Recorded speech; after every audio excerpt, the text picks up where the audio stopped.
கிட்டத்தட்ட 120 டோனை வச்சு முக்கியமான ராணுவ தளவாடங்கள் இருக்கக்கூடிய இடத்துல ட்ரம்ப் ஆட்சிக்கு வந்த பிறகு உக்ரைனை ஒரு ட்ரீட் பண்ற விதமே வேற. யாருக்கு அகென்ஸ்டா இருந்தாங்களோ அவங்களுக்கு சப்போர்ட்டா இருக்கிறாரு ட்ரம்ப். யுத்தம் நடக்கிறப்ப பாதிக்கப்படக்கூடிய யாருன்னா அப்பாவி மக்கள் தான். நம்ம இந்தியாவில் குறிப்பாக அங்கே உக்ரைனுக்கு மெடிக்கல் படிக்க போன பல மாணவர்களுடைய கதி என்னாச்சுன்னு ஜெலன்ஸ்கி வரன்ட்டார். புதின் நான் அவங்க கூட எல்லாம் உட்காந்து பேசுற அளவுக்கு நான் ஈக்குவல் கிடையாது, என்னுடைய அமைச்சர்கள் யாரும் அனுப்புறேன்ட்டு. உக்ரைனே அவங்க டார்கெட் கிடையாது, அவர்களுக்கு பின்னாடி வருவது தான் டார்கெட். போர்களில் முதலில் கொல்லப்படுவது உண்மையை. கருப்பை புற்றுநோய் குறித்த சந்தேகங்களுக்கான தங்கம் ஹோப்பை இலவசமாய் அணுகுங்கள். சார் வணக்கம். வணக்கம். தொடர்ந்து போரை பற்றின தகவல்கள் என்பதை விட அவரவர் கருத்தை மிகைப்படுத்தி எழுதக்கூடிய சமூக வலைதள பக்கங்கள்ல இன்னைக்கு நம்ம பார்த்துட்டு இருக்கோம். தங்களுடைய கருத்தையும் இணைத்து எழுதுறதை பார்க்குறோம். அந்த நிலையில தற்போது உக்ரைன் ரஷ்யாவுடைய போரை அவர்களுடைய பார்வையில் எழுதுவதையும் தாண்டி நடந்த சம்பவங்கள் என்ன அப்படின்றத பதிவு பண்றது, உண்மையை ஆய்வுன்றதுல தான் நம்ம ரொம்ப கவனமா பதிவுகளை பண்ணிட்டு இருக்கோம். என்ன நடந்திருக்கு, உண்மையாக நடத்தப்பட்ட தாக்குதல் பின்னணி என்ன? இல்ல, உலகத்தின் ஒரு தத்துவம் இருக்கு, போர்களில் முதலில் கொல்லப்படுவது உண்மையை. அப்படிங்கிற மாதிரி எல்லா போருக்கும் காரணம் ஒன்று சொன்னாலும் அதுக்கு உண்மையான காரணம் வேறையா இருக்கும்.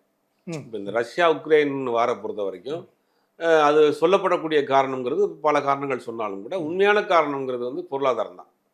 அதாவது உலகத்தினுடைய போர்களை தீர்மானிக்கிறது பெட்ரோலும் தங்கம் தான். இன்னைக்கு பெட்ரோலும் தங்கம் தான் போரை தீர்மானிக்குது. இப்போ இந்த ரஷ்யா உக்ரைன் போர் அப்படிங்கிறது, உக்ரைனுக்கு பின்னாடி ஒட்டுமொத்த ஐரோப்பிய நாடுகளும் திரண்டிருக்கு, ரஷ்யா இங்கே இருக்காரு. ஆனால் அப்படி இருந்தும் கூட ரஷ்யாவை அவர்களால் வீழ்த்த முடியவில்லைன்னா அதுக்கு பின்னாடி ஒரு அரசு இருக்கு. ரஷ்யா சோவியத் யூனியனாக இருந்த பிறகு பல நாடுகளாக தெரிச்சு போயிடுச்சு. அப்படி இருந்தும் கூட ரஷ்யாவில் மிகப்பெரிய பொருளாதார ரீதியாக பின்தங்கிய ஒரு நாடாகத்தான் இப்போதைக்கு இருக்கு. ஒன்றிணைந்த நாடுல வல்லரசா இருந்தது. இப்போ சொல்றேன், அப்படி இருக்கப்போ ஒரு போரை 2 வருஷமா நடத்திட்டு இருக்கு அப்படின்னா பின்னாடி யாரு அப்படிங்கிற ஒரு கேள்வி இருக்கு. இப்போ உக்ரைனுக்கு பின்னாடி யார் இருக்காங்கிறது உலகத்துக்கே தெரியும், ஐரோப்பிய நாடுகள் பூரா பின்னாடி இருக்கு. அப்ப ரஷ்யாவுக்கு பின்னாடி யார் இருக்கா அப்படின்னா எல்லாரும் சொல்லக்கூடிய ஒரே கை காட்டக்கூடிய இடம் சைனா தான்.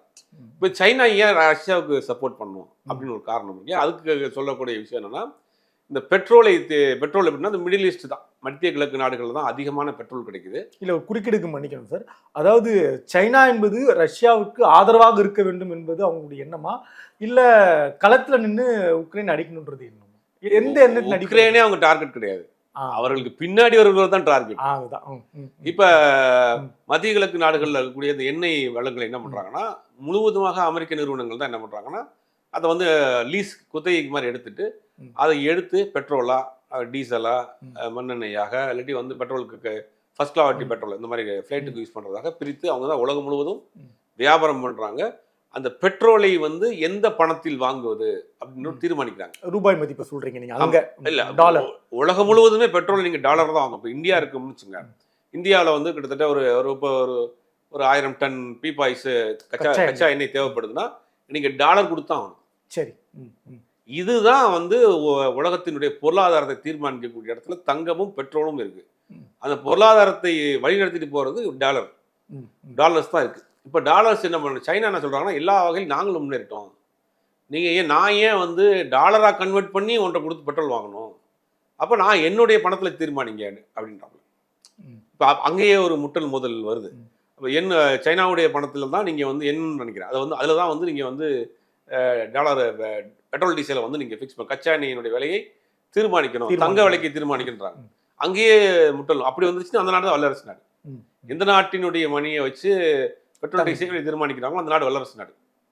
இப்போ அதை ரஷ்யா சைனா அதை சொல்லிட்டே இருக்காங்க, எல்லா வகையிலும் நாங்கள் முன்னேறி போயிட்டு இருக்கோம், அடுத்த வல்லரசு நான் தான், ஏறக்குறைய அவன் வல்லரசு ஆயிட்டான்னு சொல்லலாம்.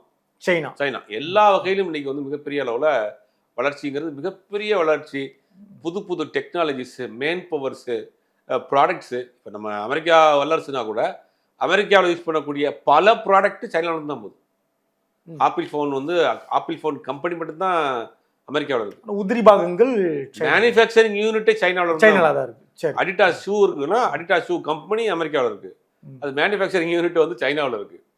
இப்போ நம்ம இதுல வந்து உதிரி பாகங்களையும் மேனுஃபேக்சரிங் உற்பத்தியும் முடிவு பண்ற இடத்துல மேன் பவருக்கும் ஒரு பெரும் பகுதி இருக்கு இல்லையா, உழைப்பும் அங்க பெரிய அளவுல பார்க்கப்படுது. கரெக்டான கேள்வி. அவர்களுடைய உழைப்பு அபரிதமான உழைப்பு. அதுதான். கிட்டத்தட்ட ஒரு 10 மணி நேரத்துக்கு மேல வேலை செய்யறாங்க. ரொம்ப டெடிகேட்டடா வேலை செய்யறாங்க. குறைந்த சம்பளத்துக்கு வேலை செய்யறாங்க. பாப்புலேஷன் அதிகம், growth அதிகம், அதிக நேர வேலை. இதெல்லாம் வந்து ஒரு முதலாளிக்கு என்ன தேவை? ஒரு முதலாளிக்கு வந்து இன்னைக்கு அதான் தேவை. இப்போ நாங்க 10 ரூபா கொடுக்குற இடத்துல ஒருத்தன் 8 ரூபாய்க்கு வேலை செய்யறான், அதை விட குவாலிட்டியா பண்றான், ஃபாஸ்டா பண்றான் அப்படிங்கும்போது அவன்கிட்ட தானே கொடுப்பாங்க. உலகத்தினுடைய அத்தனை கம்பெனி சைனாவில் போய் இறங்குது. அவன் ரொம்ப சீப்பஸ்டா பண்றானுங்க. ரெண்டாவது பாப்புலேஷன் அதிகமா இருக்கு, வேலை நேரம் அதிகம் பண்றானுங்க, கிரெடிட்டும் கொடுக்குறாங்க. அந்த மாதிரி நிறைய தீர்மானிக்கிற இலக்கை அடைஞ்சிடறாங்க. அதுதான் சைனாவினுடைய வளர்ச்சி. பாப்புலேஷன் இருக்கிறதுனால பெருசு கிடையாது. அந்த 2 கையையும் ஆற்றலா மாத்துறதுதான். அது ஒரு கம்யூனிஸ்ட் நாடாக இருந்தாலும் கூட வேலை அப்படிங்கிற ஒரு விஷயத்துக்கு ரொம்ப இம்பார்ட்டன்ட் கொடுக்குறாங்க. தொழில் அப்படிங்கிற விஷயம் நம்ம இந்தியாவும் நம்ம அதற்கு சளைத்தவர்கள் கிடையாது. பக்கத்துல நெருங்கிட்டோம், நான் கேட்கலாம்னு சொல்லிட்டீங்க.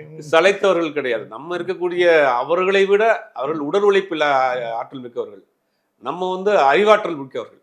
இன்னைக்கு உலகத்தில் இருக்கக்கூடிய அத்தனை கம்பெனியும் அத்தனை கம்பெனிக்கு லேபரா சைனாக்கார வேலை செய்யறாங்க. அத்தனை கம்பெனி வேலை வாங்குற இடத்துல இந்தியன்ஸ் இருக்கலாம். நிர்வகிக்கிற இடத்துல நிர்வகிக்கிற இடத்துக்கு நம்ம ரெண்டையும் கம்பேர் பண்ணி பார்க்கணும். அவன் குறைஞ்ச வேலை குறைஞ்ச காசை வாங்கிட்டு உடல் உழைப்பு பண்ணி வேலை பார்த்து கொடுக்கலாம். நம்ம அதிக சம்பளம் வாங்கிட்டு அவர்களை வேலை வாங்கக்கூடிய இடத்துல இருக்கோம். சரி, இது வந்து இந்தியனுடைய ஸ்மார்ட்னஸ் ஒர்க். இந்த மாதிரி போயிட்டு இருக்கு. இப்போ என்னன்னா, இப்ப இந்த பிரச்சனை வருது, ரஷ்யா உக்ரைன் பிரச்சனை வர்றப்ப இது எல்லாருக்கும் தெரியும். யூரோப்பிய நாடுகள் வந்து உக்ரைன் பின்னாடி இருந்துச்சு, ரஷ்யா பின்னாடி வந்து சைனா இருக்கிறதாக எல்லாரும் சொல்றாங்க. இப்போ வரைக்கும் அபிஷியலா இல்லை. அப்போ இந்த வார் கிட்டத்தட்ட 2 வருஷமா போகுது. இந்த யுத்தம் நடக்கிறப்ப பாதிக்கப்படக்கூடிய யாருன்னா அப்பாவி மக்கள் தான். அப்பாவி மக்கள் தான் வந்து பெரிய அளவில் வாழ்வார். இன்னைக்கு வரைக்கும் லட்சக்கணக்கான மக்கள் இறந்துக்கிறாங்க, வீடு வாசல் இறந்துருக்குறாங்க. நம்ம இந்தியாவில் குறிப்பாக அங்கே உக்ரைனுக்கு மெடிக்கல் படிக்க போன பல மாணவர்களுடைய கதி என்னாச்சுன்னு ஒன்றும் தெரியல. பல பேர் போகலை, திருப்பி சில பேர் வந்துட்டாங்க. அவங்களுடைய படிப்பு என்னாச்சுன்னு தெரியல. இந்த மாதிரி பல பேருக்கும் நமக்கு இந்தியாவுக்கும் இந்த மாதிரி படிக்க போனவர்களால் சில பொருளாதார பேருக்கு. ஜெலன்ஸ்கியை பொறுத்த வரைக்கும் அவர் இந்த யுத்தத்தை வந்து ரசிக்கிறார்னு மேலை நாட்டு ஊடகங்கள் எழுதுறாங்க. ஏன்னா விரும்புகிறார். ஏன்னா உலக நாடுகள்ல இருந்தா ஃபண்ட் வருது, அதை வாங்கிட்டு ஜாலியா இருக்காருன்னு மேல் நாட்டு ஊடகங்கள் எழுது. ட்ரம்ப்பே அதான் சொல்றாரு. ட்ரம்ப்பை சில வார்த்தைகளை பயன்படுத்துறாரு. நீங்க வந்து இந்த வந்து யுத்தத்தை வந்து நிப்பாட்டுறதுக்காகன்னு தெரியலையே, எல்லா நாட்டிலையும் காசை வாங்கிட்டு ஜாலியா இருக்க போல அப்படின்ற மாதிரி அவர் ஓப்பனாவே பேசுறாரு.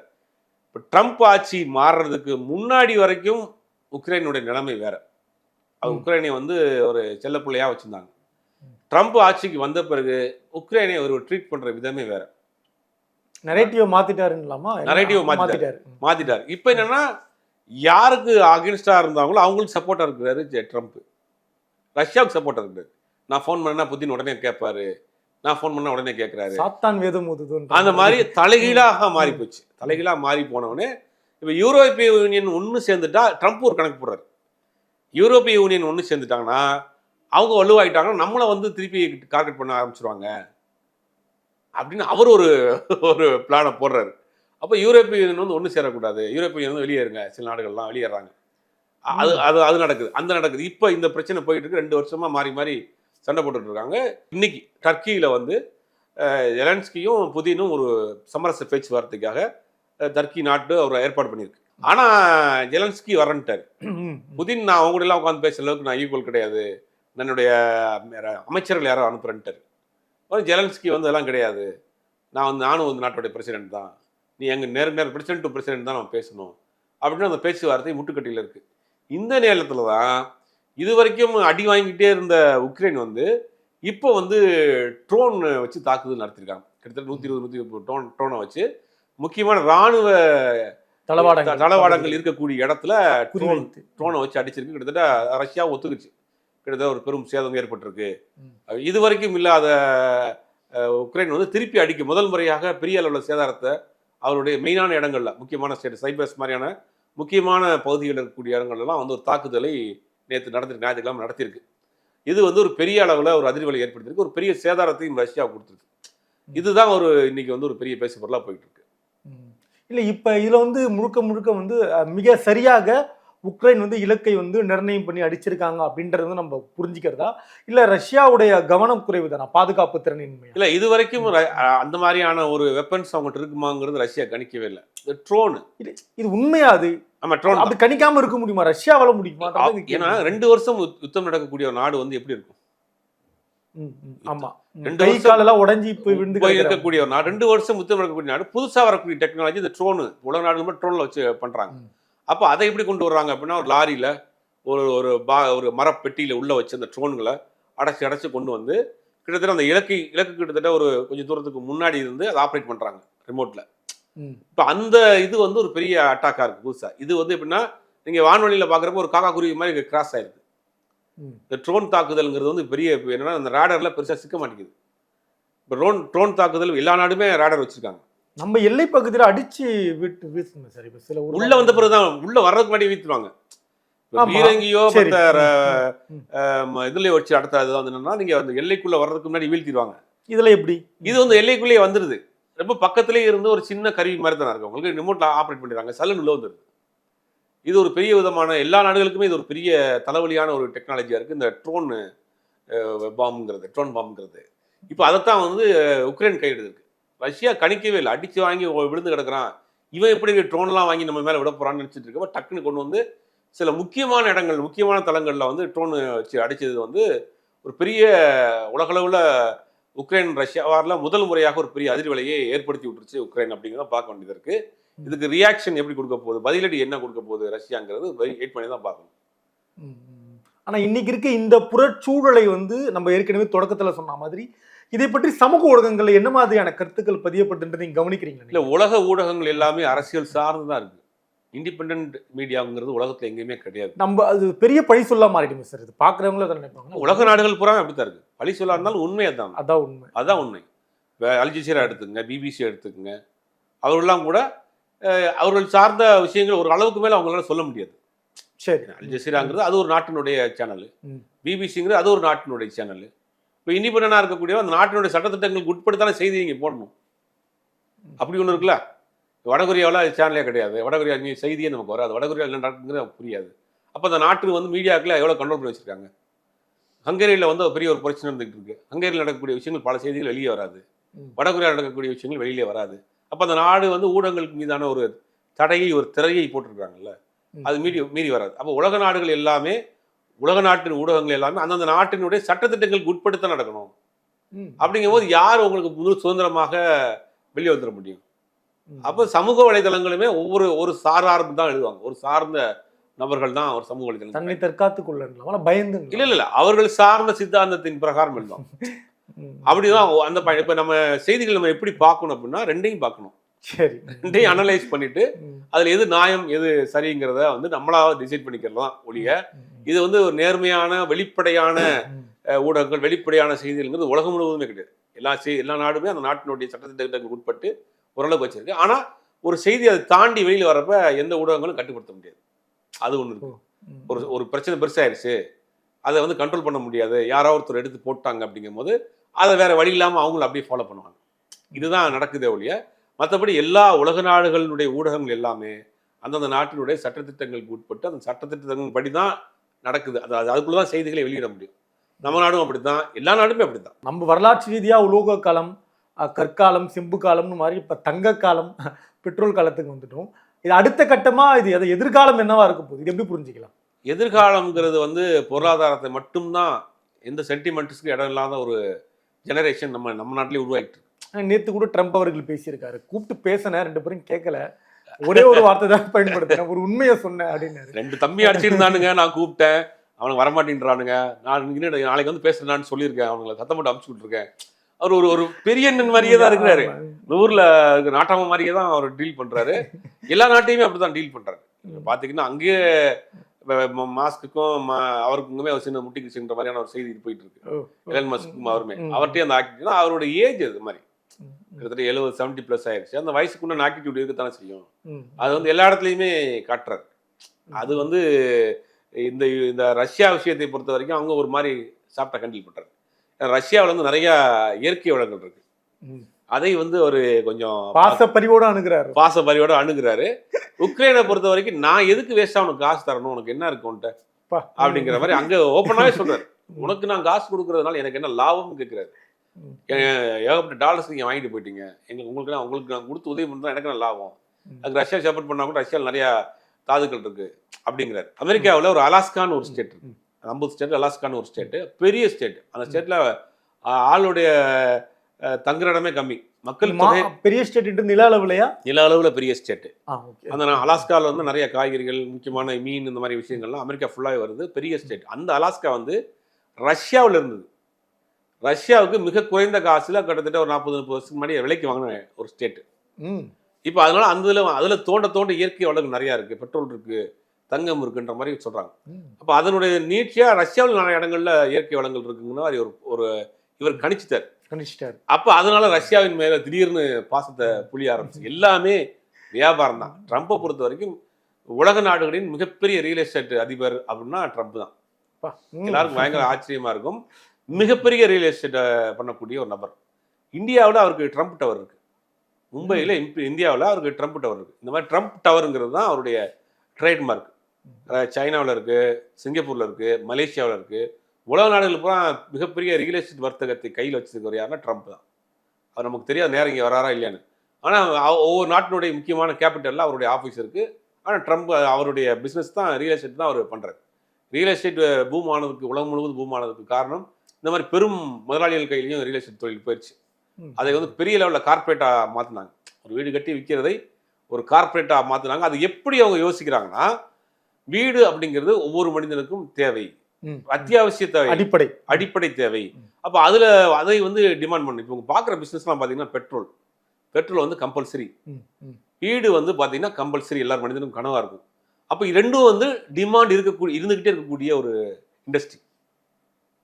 அப்போ அவங்க எப்படி பிஸ்னஸ் பண்ணுறாங்க பாருங்க.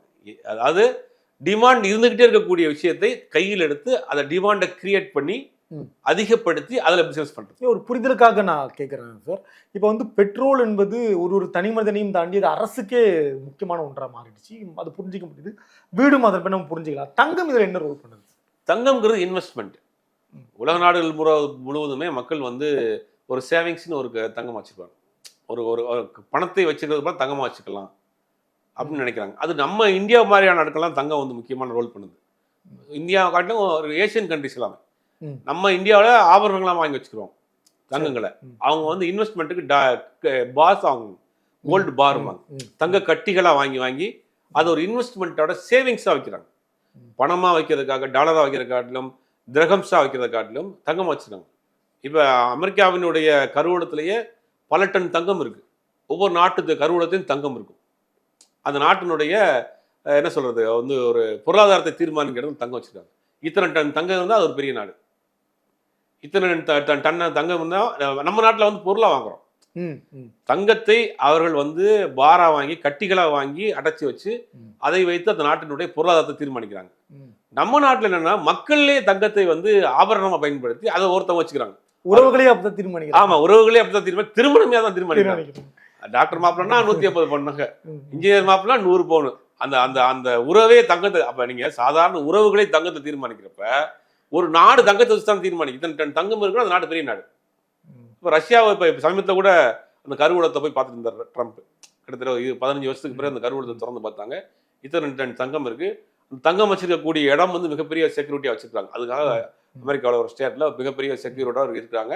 24/7 அதை வாட்ச் பண்ணக்கூடிய இடம். முக்கியமாக நம்ம இந்தியாவிலையும் கருவூலத்தில் தங்கம் இருக்கு, குறிப்பிட்ட டன் தங்கம் இருக்கு. அப்போ அந்த தங்கத்தை அந்த நாட்டினுடைய இருப்பை வச்சு தான் அந்த நாட்டினுடைய வல்லரசா எந்த கேட்டகரியில் அந்த நாடு இருக்கு அப்படிங்கிறத டிசைட் பண்றாங்க. இப்போ தங்கம் தான் அதில் எவ்வளோ ரோல் பண்ணுதுன்னு பாருங்க.